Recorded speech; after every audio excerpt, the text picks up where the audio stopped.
Hello everyone, welcome to सिद्धि हरियाणा। आज हम आपको वो सिखाएंगे एचसीएस का फॉर्म कैसे भरना है ताकि आप गलतियां ना कर सके और आपका एडमिट कार्ड आ सके। तो सबसे पहले आपको क्या करना है, गूगल पर सर्च करना है एचपीएससी।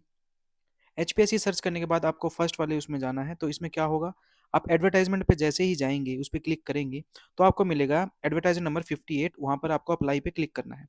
देन आपको एचसीएस वाले जो ब्रांच होगा उसमें लिख रखा है 2023 जो आपको फॉर्म करना है, वहां पे क्लिक करना है आपको। देन आपको सबसे पहले करना पड़ेगा साइन अप। साइन अप में आप नेक्स्ट करेंगे, फिर आप अगेन नेक्स्ट पे करेंगे। तो नेक्स्ट करने के बाद आपको क्या करना पड़ेगा, सबसे पहले रजिस्टर करने पड़ेगा अपने आप को, ताकि आप रजिस्ट्रेशन कर सके। तो सबसे पहले वो क्या रहेगा कि आप बोनाफाइड रेजिडेंट ऑफ हरियाणा हैं या नहीं। अगर हैं तो आपको येस पे क्लिक करना है, अगर आप नहीं हैं तो आपको नो पे क्लिक करना है। देन अगर आप हरियाणा के रजिस्टर्ड हैं तो आपको पता होगा पीपीपी क्या होता है, परिवार पहचान पत्र होता है। तो उसमें आपको क्लिक, अगर आपको पता है उसके बारे में तो येस कीजिए, नहीं तो नहीं। देन आधार कार्ड, अगर आपको आधार कार्ड तो सबको ही पता होगा उसका नंबर, तो उसके यस क्लिक करके आपको आधार कार्ड नंबर डालना है अपना। देन आपको क्या करना है, अपना एंटर जो आपका नेम आधार कार्ड पर है वो आपको नेम फिल करना है। देन उसको आपको सबमिट करना पड़ेगा। इससे ये आपका जो फर्स्ट प्रोसीजर है वो आपका क्लियर हो जाएगा। ठीक है, इसमें हम आपको सबमिट कर देंगे अब। ठीक है, इसके आगे चलने से पहले मैं आपको बता रहा हूँ कि इसमें आपको पीपीपी की नॉलेज अगर नहीं भी है तो आप आधार कार्ड से ऑथेंटिकेट हो सकती है। उसके बाद क्या होगा, आपको मोबाइल में जो यूजर नेम है, एक तरह से जो आपका यूजर नेम रहेगा, मोबाइल नंबर जो है वो फिल करना है। देन एप्लीकेशन नेम में जो एप्लीकेंट नेम है वो करना है। और आपकी मार्कशीट पे जो आपकी 10वीं के जो सर्टिफिकेट है उस पे आपका क्या नाम है वो फिल करना है। आपको 16 डिजिट का वर्चुअल आधार कार्ड आईडी, मतलब आपने आधार कार्ड के नीचे आपका लिखा मिलेगा वीआईडी, उसको 16 डिजिट का नंबर है वो आपको यहाँ पे फिल करना है। आपने कभी अपना नेम चेंज कराया है, अगर कराया तो यस करना है, नहीं तो आपको नो कर देना है। नेशनैलिटी में आपको करना है सिटीजन ऑफ इंडिया है, सिटीजन ऑफ नेपाल है, जो भी आप सिटीजन ऑफ इंडिया पे क्लिक करके। जेंडर में आप क्या करेंगे, मेल है तो मेल करिए, फीमेल है तो फीमेल। फीमेल में आपके मैरिड, अनमैरिड, विडो और आपके वाइफ्स और मिलिट्री पर्सनल वगैरह ये आ जाती है। और ट्रांसजेंडर का ऑप्शन आपको, तो मेल है या फीमेल है आप वो फिल कर लीजिएगा। देन आपको क्या करना है कि आप किस कैटेगरी से बिलोंग करते हैं, जनरल कैटेगरी है, एससी है, बीसीए है, बीसीबी है या ईडब्ल्यूएस कैटेगरी है। वो आपके नोटिफिकेशन में मेंशन कर दिया गया था कि उसमें आपको कौन कौन सी कैटेगरी में आपको फॉर्म फिल करना है। आपको क्या करना है देन, अगर ईडब्ल्यूएस है तो आपको क्या करना है, सॉरी एक्स सर्विस मैन है तो आपको, एक्स सर्विस मैन है तो ऑप्शंस बाकी भी क्लिक करने पड़ेंगे, अदरवाइज आपको इस पे नन पे क्लिक कर देना है। ठीक है, देन आपकी डेट ऑफ बर्थ क्या है। डेट ऑफ बर्थ आपको जो आपकी मार्कशीट में है वो डेट ऑफ बर्थ आप इसमें फिल करेंगे। और ईमेल आईडी में आप अपनी वो ईमेल आईडी करेंगे जिसमें आपको ओटीपी आ सके, आप पे की नोटिफिकेशन आ सके, एचसीएस अगर कोई नोटिफिकेशन देना चाह रही है तो। और एंटर कैप्चा करके आप इसको कंटिन्यू करेंगे, जिससे आपका फर्स्ट पार्ट जो रहेगा वो आपका फॉर्म का फिल हो जाएगा। ठीक है, इसमें आपको बाकी डिटेल्स अब अगले वाले पार्ट में देखेंगे हम। इसमें अभी हम फिलहाल क्या करेंगे, कंटिन्यू करेंगे इसको। एंटर कैप्चा करने के बाद हम इसको कंटिन्यू कर देंगे। नेक्स्ट पार्ट में आपका हो चुका है लॉगिन। लॉगिन में आप पहले अपना नंबर डालेंगे और आपका जो एंटर जो वो रहेगा, ओटीपी आएगा, उसको वैलिडेट करके आपका फर्स्ट पार्ट कंप्लीट हो चुका है।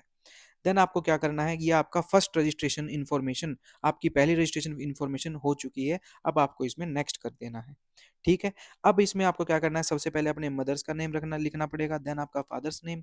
आपने कभी यूपीएससी, एचपीएससी या डिबार्ड किए हैं, आपने कभी मतलब आपको कोई प्रॉब्लम आई है वो एग्जाम देते हुए, तो आपको नो क्लिक करना है। और कन्विक्टेड बाय क्रिमिनल कोर्ट है उसको भी नो करना है। Are you an employ government Haryana, अगर हरियाणा के हैं गवर्नमेंट एम्प्लॉय तो यूनिक पे आई जो कोड है वो डालना है, नहीं तो नो करके आप आगे चलेंगे। परमानेंट एड्रेस में जो आपका आधार कार्ड पर एड्रेस है वो आपको फिल करना है। और कोरस्पोंडेंस एंड एड्रेस जो रहेगा, या जहां पर आप अभी फिलहाल रह रहे हैं, रेंटेड प्रॉपर्टी या जो भी प्रॉपर्टी है वो आपको एड्रेस यहाँ पे फिल करना है। ये अगर सेम भी हो सकते हैं, अगर सेम है तो परमानेंट एड्रेस पे वाले पे क्लिक करके आप इसको सेम रख सकते हैं। देन आपको बैंक अकाउंट डिटेल डालनी है। अगर आपको रिफंड मिलता है फीस का, for receiving refund of fees, तो आपको नाम डालना है, bank account name, bank account number, आपका नेम ऑफ बैंक और आईएफएससी कोड डाल के हम इसको आगे प्रोसीड करेंगे। ये आपका सेकंड पार्ट कंप्लीट हो चुका है। देन हम चलेंगे अब थर्ड पार्ट पे।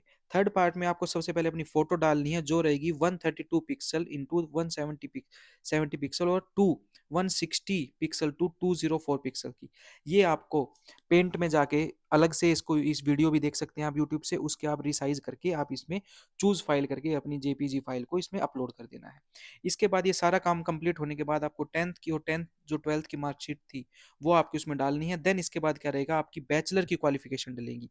दोबारा बैचलर की क्वालिफिकेशन में क्या करना है आपको, बैचलर में सबसे पहले आपको क्वालिफिकेशन डालनी है कि आप किस बैकग्राउंड से हैं, आर्ट से हैं या साइंस बैकग्राउंड से हैं या आप मतलब अदर से हैं, ठीक है।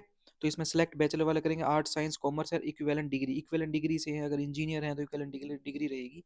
देन आपको नेम ऑफ यूनिवर्सिटी, ज़्यादातर लोग एमडी यूनिवर्सिटी से ही रहेंगे, तो इसमें नेम ऑफ यूनिवर्सिटी में आपको एमडीयू डाल देना है, ठीक है। और ईयर ऑफ पासिंग डालनी पड़ेगी, रोल नंबर क्या है आपका वो डालना पड़ेगा, मार्क्स ऑब्टेन जो है आपके वो इसमें डालने पड़ेंगे। देन आपको टोटल मार्क्स से आपने ऑटोमेटिक आपकी परसेंटेज आ जाएगी। जो मार्कशीट और जो डिग्री सर्टिफिकेट रहेगा उसकी आपको पीडीएफ फाइल डालनी पड़ेगी, जो रहेगी लगभग 2 MB से नीचे होनी चाहिए। सेम आपने 10th की सर्टिफिकेट में भी करना है, 12th में भी यही चीज़ करनी है, ठीक है। इसमें हमने सेलेक्ट कर लिया है पासिंग ईयर, जो हम सेलेक्ट करेंगे, रोल नंबर सेलेक्ट कर लेंगे। अदर क्वालिफिकेशन अगर आपके पास है, फॉर फॉर एग्जांपल आपने बीटेक कर रखी है तो एमटेक की होगी, बीए बीएससी कर रखी है तो एमएससी हो गई, बीएड हो गई, तो ये बाकी की जो डिटेल्स रहेंगी वो आप नीचे डाल के अपना जो नेम ऑफ यूनिवर्सिटी डाल देंगे, फिर अपना ईयर ऑफ पासिंग डाल देंगे, उसका रोल नंबर, मार्क्स ऑब्टेन करके हम नीचे जाके प्रोसीड करेंगे। तो हैव यू वर्कड और प्रेजेंटली वर्क और एडहॉक में जॉब अगर आप वर्क कर रहे हैं तो ठीक है, नहीं तो इसमें नो कर दीजिए। किसी गवर्नमेंट डिपार्टमेंट में, हरियाणा किसी डिपार्टमेंट में कर रहे हैं अदरवाइज यस, और अदरवाइज आपका नो रहेगा। कि आप किसी हाई कोर्ट में काम कर रहे हैं, सबऑर्डिनेट कोर्ट में काम कर रहे हैं, अगर आपने कर रहे हैं एडहॉक एडहॉक की उसमें कैपेसिटी में, तो आपको इसको यस करना है, अदरवाइज इसको सिलेक्ट करके नो करके आपने इसको प्रोसीड करना है नेक्स्ट।